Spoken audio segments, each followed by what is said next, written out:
आई बाबा, तुम्ही इथे कसं काय आले? मी तर गार्डन मध्ये फिरत होते, मग तुम्ही कसे काय मला शोधत आलात?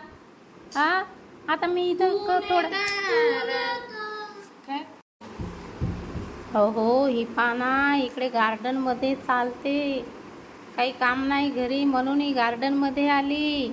हिला सांगितलं होतं घरातले कामं आटपून घे, तर ही गार्डन मध्ये फिरायला चालली. अगं असू दे, ती मुलगी आहे. फिरायला गेली एक दिवस तर काय होणार?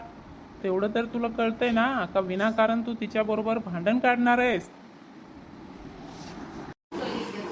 मला घरातले कामं करू करू खूप कंटाळा आला होता, म्हणून म्हणलं चला जरा गार्डनमध्ये जाऊन फिरून यावा, तेवढंच मला बरं वाटेल.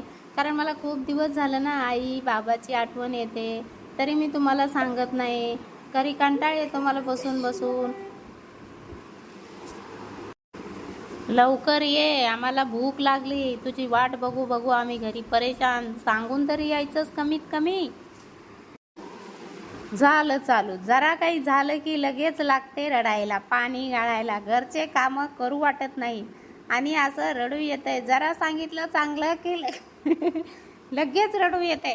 अशा आहेत आजकालच्या सुना, नुसते बोलणे खात्यात, नुसतं फिरत राहत्यात, फोन पाहत्यात, गार्डन मध्ये जात्यात, काही बोललं की रडत बसत्यात. अगं नको ग, मुलीला असं नको बोलूस. ती बघ किती रडते. ती जर अशी रडून रुसून बसली तर आपल्या घरचं जेवण कोण बनवणार? बाळा रडू नको, शांत हो. तुला काय कोणी ओरडलं नाही, रडू नकोस, गप्पा बस.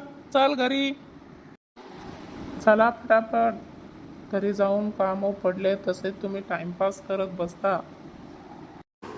हे मुली, चल चल लवकर लवकर, उशीर होतोय. हा आई, आले आले, वेळ नाही लावत मी.